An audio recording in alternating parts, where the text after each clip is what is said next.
आश्रमशाळांमधील विद्यार्थ्यांच्या सुविधांवर काँग्रेस नेते विजय वडेट्टीवार यांनी सरकारवर जोरदार निशाणा साधला। तर विद्यार्थ्यांमागे मिळणाऱ्या 2000 रुपयांचा अनुदानात सर्व सुविधा देणे शक्य आहे का, असा सवाल त्यांनी उपस्थित केलाय। तर आदिवासी विद्यालयांच्या बजेटची चौकशी करण्याची मागणी त्यांनी यावेळी केली। दरम्यान मनोज जारांगे पाटील यांच्या आंदोलनावर बोलताना जारांगे सरकारची जिरवणार की सरकार जारांगेची, असा सवाल करत ओबीसी समाजाचं नुकसान करू नका असा इशारा वडेट्टीवार यांनी दिला। तसेच सरकार जारांगे समोर मान का वाकवतंय असा सवालही त्यांनी उपस्थित केलाय। नाही, मला असं वाटतं की आश्रमशाळांना 2000 रुपये एका मुलाच्या मागे दर महिन्याला अनुदान मिळतं। 2000 रुपयामध्ये जेवण, पुस्तकं, त्यांना कपडे, ड्रेस, तेल, कंगवा सगळं काही द्यावं लागतं। आता 2000 रुपयामध्ये पोरांचं पोट भरतं काय? जे 2000 रुपये 2014च्या पूर्वी होते 1200, आता महागाई किती वाढली, 70 रुपये खाण्याचं तेल 200 रुपये झालं आणि हे 1400चं अनुदान 2000 वर नेले 10-12 वर्षामध्ये। एकीकडे मुलांची सोय चांगली झाली पाहिजे, आदिवासी मुलांना चांगल्या सुविधा मिळाल्या पाहिजेत, तर बजेट जात कुठे आदिवासी मुलांचं?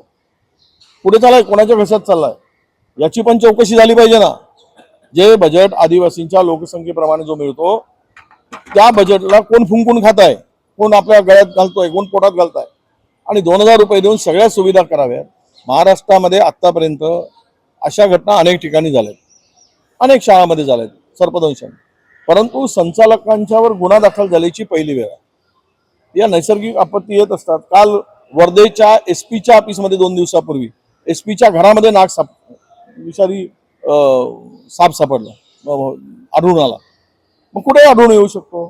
प्रश्न तो नाही, याला थेट जबाबदार धरून 80 वर्ष वयाच्या खासदारांना त्यांनी त्या भागामध्ये कुठे शाळेत जात नव्हती मुलं, त्यावेळेस ती शाळा सुरू करून त्या भागामध्ये आदिवासींच्या मुलांसाठी शैक्षणिक सुविधा निर्माण केल्या मारुतराव कोळसेंनी।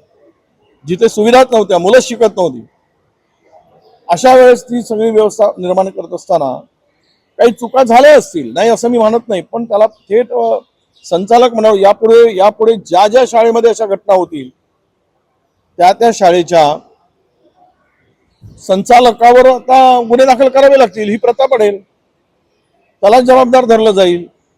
मग त्यामध्ये बदनापूरची घटना घडली असेल, लहान मुलीवर अत्याचार झाला शाळेच्या कॅम्पसमध्ये, त्या मुलींचं शोषण झालं, त्यावेळेस त्या संचालकावर गुन्हे दाखल करण्याची हिंमत दाखवली नाही सरकारने। का? तर तो संघी होता म्हणून, RSSचा होता म्हणून।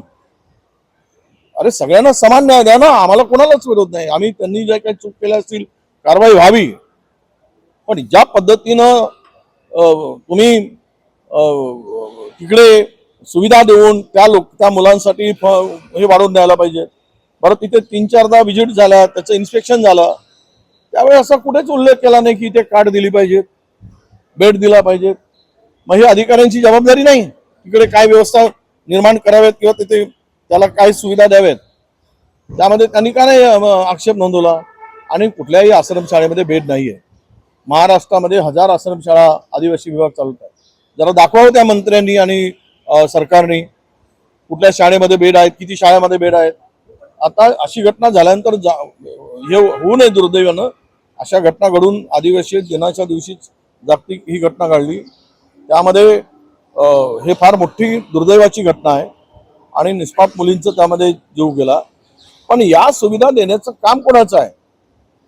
केवळ संस्था चालकावर ढकलून काय 2000 रुपयामध्ये? Bureau report, Lokvahini media, Nagpur.